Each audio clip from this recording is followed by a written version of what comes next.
Ladies and gentlemen, good afternoon. I am pleased to be with you today and be given the chance to share a thing or two about the topic A New Harmony from the lens of politics. This gathering and the theme provide an opportunity for us to look back and examine the past as we move forward to the future. Part and parcel of achieving a new harmony is speaking the truth about our situation. It also requires candor as we confront the challenges that we face. Part of the challenge of attaining harmony is getting everyone on the same page. To this, I propose that before arguing whether the proverbial glass is half empty or half full, we begin with the fact that there is indeed a glass and that it contains something. It is, after all, better to begin from a common ground of facts and truths. From there, let us talk about the more or the less and how much more that needs to be done so we get to be a step closer to our much desired harmony.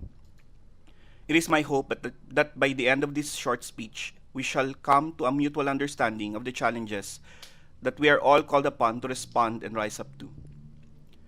Since the end of the Cold War, we have witnessed the spread of democracy across the world. We aim to achieve harmony to our shared democratic values. However, these democratic advances were never linear nor left unchallenged. Across the world today, democracy is in crisis and experiencing a retreat. There are governments that view freedom and human rights as destabilizing and an obstacle to social order and progress. We now live in a time where there persists a strong current of opinion that is disturbingly tolerant of repressive approaches.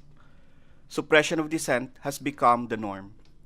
Curtailment of rights and liberties to promote change and economic prosperity is increasingly accepted to be justifiable and sometimes even viewed to be necessary. This is the path being created for us towards a perceived harmony. I understand that each country may have a unique circumstances to explain the particular decline of democracy in their own context. But I do think that there are some factors that are common across many countries. To my mind, these are the barriers to harmony that we should all respond to and overcome. Number one, a growing alienation from, dissatisfaction with, or a diminishing stake in society that a significant section of the population has with the policy alternatives posited by the political elites. Number two, a public belief, rightly or wrongly, that democracy is unable to deliver in terms of tangible outcomes, such as the delivery of public services.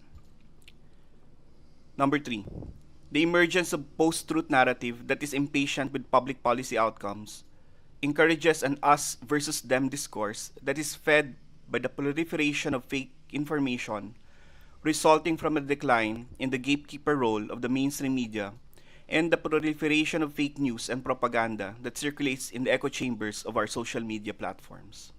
And number four, the existence of extremist or populist group that are able to take full advantage of these factors that I've mentioned. Given this palpable challenge, it becomes incumbent upon us all to do what we can to mount a response that will affirm truth over deception and hope over desperation. Without addressing the lies and disinformation, all attempts to achieve harmony will never prosper. Information is a vector for change.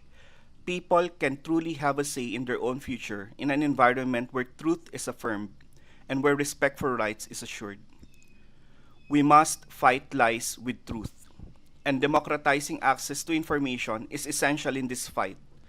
And if people are to play a part in the decision that affect their lives. In order to achieve genuine harmony, we must defend our core values. We need more democracy, not less of it. We must uphold human rights and not allow it to be curtailed. Democracy and human rights are important enablers of human development, which creates conditions that will help people thrive and reach their full potential. We must do all we can where we are with what we have and hope that it will be enough. If it is not today, then stand up again the next day until it becomes so. How then do we move forward? I suggest that all efforts that will mainstream a paradigm shift to overcome the perception that democracy and human rights are threat to or incompatible with development and social harmony be fully supported.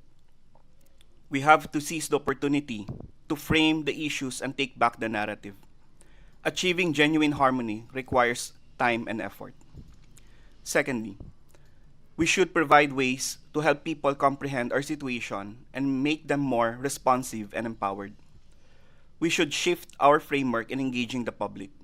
We must come up with mechanisms for engaged citizenship or means by which our people become actors, not just mere recipients, capable of deciding, acting, and claiming spaces for their own collective aspirations.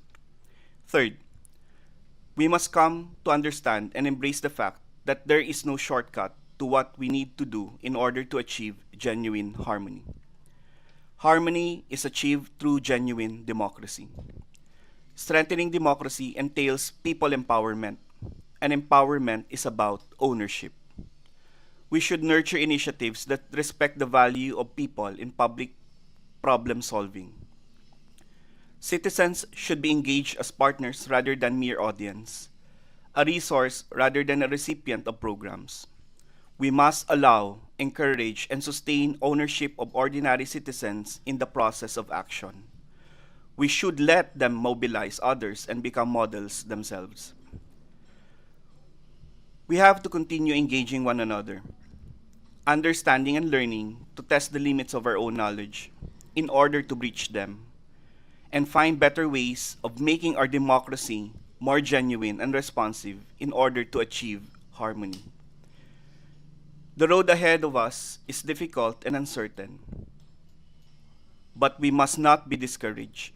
Instead, we must march forward in solidarity to affirm a politics of civility and inclusion, employing strategies of nonviolence, motivated by a deep love for humanity, emboldened by unrelenting will to stand up for the truth and justice, and spurred by an undying hope that light will always prevail over darkness.